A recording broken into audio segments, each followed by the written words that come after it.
Nako, may galab shoutout po sa inyong lahat, no? Luzon, Visayas at Mindanao at sa mga kababayan po natin dyan, mga taga Maynila. Ngayon, so meron po tayong reaksyon na kung saan nakakatawa pong isipin na ang sabi nga nila ay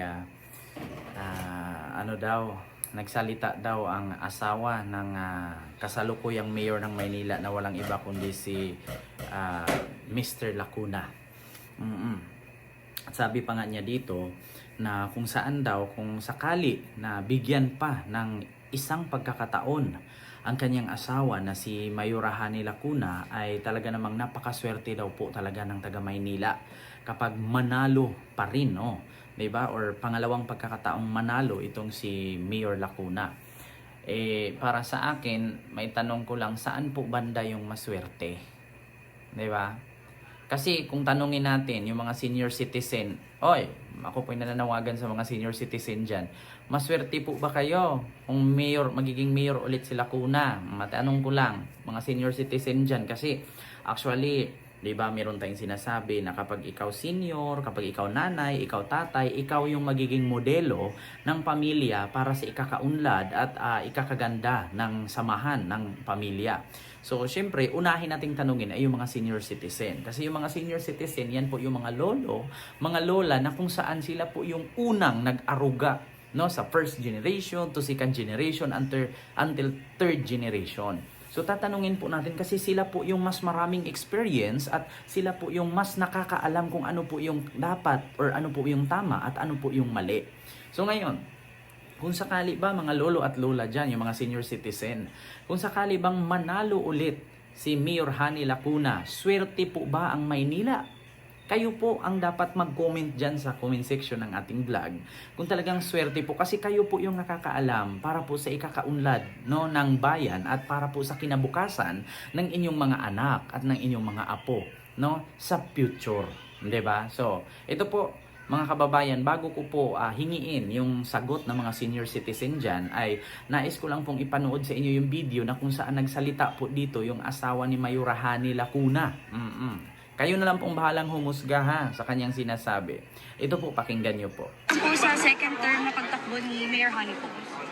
Well, napakaswerte ng Manilenyo, lalo na kung bibigyan pa siya ng pagkakataon. Karil, Ano daw? Ano daw? Ano daw? Napakaswerte ng Manilenyo kung bibigyan pa daw ng pagkakataon? Kaya nga ito sa mga senior citizen dyan, mga lolo at lola, mga nanay, mga tatay, ako bilang isang anak, hindi po ako basta-basta makapagdesisyon kasi hindi po ako, wala pa po akong asawa, ako'y anak lamang. No, siyempre ang masusunod po diyan ay yung nanay, yung tatay, yung mga nakakatanda sa amin, at especially sa mga senior citizen. Swerte po ba kung sakaling bigyan yung pagkakataon na manalo, no, si Mayor Hani Lacuna? May tanong ko sa inyo kasi kayo po ang nakakaalam sa paparating or sa future. Hindi po kami basta mga kabataan ang magdesisyon diyan. Kayo pong mga nanay, mga lolo, mga lola, mga tatay, kayo po ang magdesisyon. At kayo din po ang nais kong pasagutin dito sa comment section kung talaga bang swerte kapag pananalunin niyo ulit, no, si Mayor Hani Lacuna. Sabi kasi ng asawa niya, napakaswerte po. Alam niyo kung bakit? Ito daw. being the husband, hindi po sa porke asawa ko si Mayora, dahil nakita naman po natin yung trabaho na ginagawa niya for the Manileños, at napakaswerte po ng mga Manileño dahil alam niyo na hindi po magnanakaw si Hani. Ito pala. Ang rason pala kung bakit napakaswerte daw po ng Manileño kay Mayora Hani Lacuna, kasi hindi daw po magnanakaw.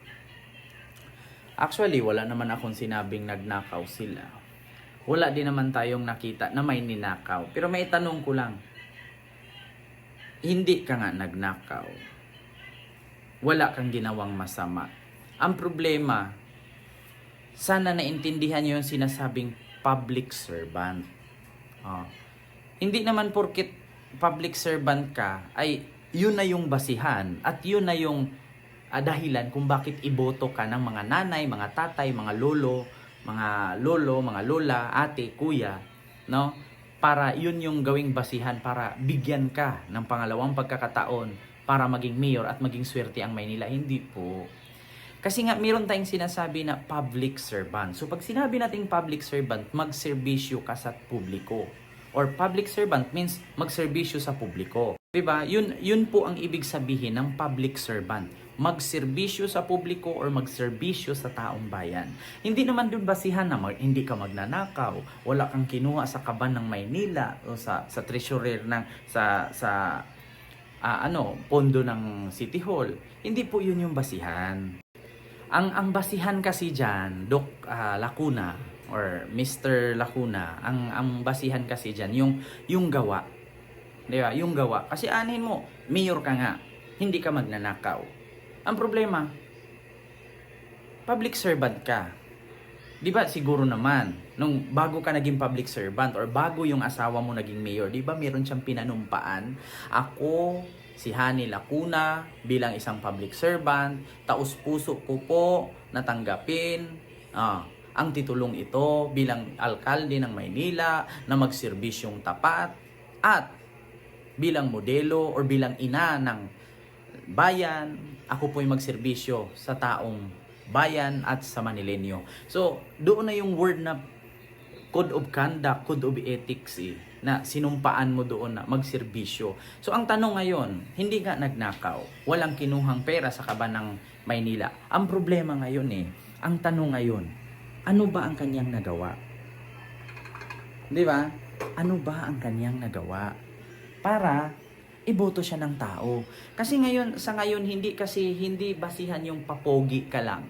Hindi basihan dito yung pachoy-choy ka lang. Ang basihan dito yung gawa, yung kilos, yung resibo, yung ebidensya, yung napatunayan.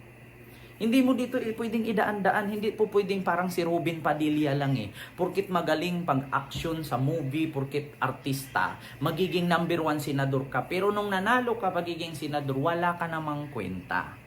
'Di ba? Hindi mo na pwedeng idaan sa pachoy-choy.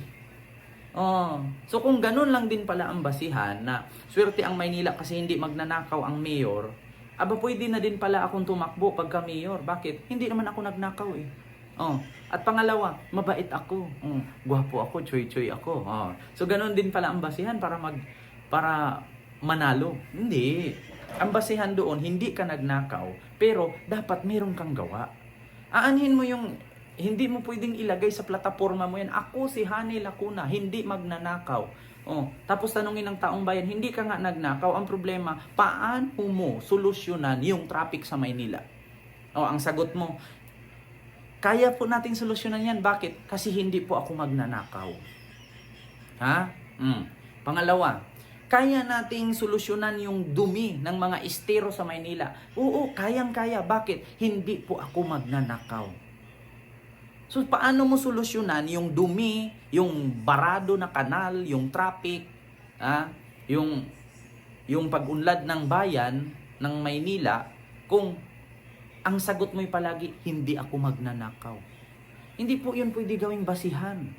'Di ba? Na porket hindi ka magnanakaw, ay pwede ka na maging mayor. Hindi po ganun. Aanhin natin hindi ka magnakaw, hindi ka man gumagalaw. 'Di ba? Kaya hindi po swerte ang Maynila. Real talk lang po, Doc Lacuna. Lacuna Pangan. Hindi po swerte ang Maynila kung asawa mo ang manalo ulit. Bakit? Hindi po siya gumagawa. Hindi po siya gumagalaw. Doon na tayo sa ngalan na hindi siya magnanakaw. Ang problema, yun bang gutom ng mga taga Maynila sa squatter area, masusolusyonan ba dyan dahil sa salitang hindi magnanakaw ang asawa mo? Yun bang baradong kanal na pag nag-ulan ng medyo malakas hanggang liig ang baha, masusolusyonan ba? Dahil hindi magnanakaw ang asawa mo? Hindi. Yun bang gutom ng mga senior citizen? Yun bang iniindang ng mga senior citizen na wala silang pambili ng gamot kasi ang bagal ng proseso ng pagbibigay ng ayuda sa mga senior citizen? Gagaling ba ang sakit nila kasi hindi magnanakaw si Dr. Hani? Hindi. Ang basihan dun, yung gawa, yung kilos, yung resibo, yung ebidensya, yung patunay na karapat-dapat ka bilang alkalde at bilang public servant ng Maynila. Yun po, napakasimple lang. Hindi po basihan dyan hindi naman siya asawa ko si Hani, hindi po kasi magnanakaw. Hindi mo pwedeng isagot yan Bakit ang taong bayan ang kailangan nila yung kilos, ang kailangan nila yung gawa, ang kailangan nila yung proyekto. Hindi mo pwedeng isagot, hindi magnanakaw ang asawa ko kaya kailangan manalo. Actually, ang daming politician dyan na kahit halatang halata na nagnakaw na, nakakalaya pa rin.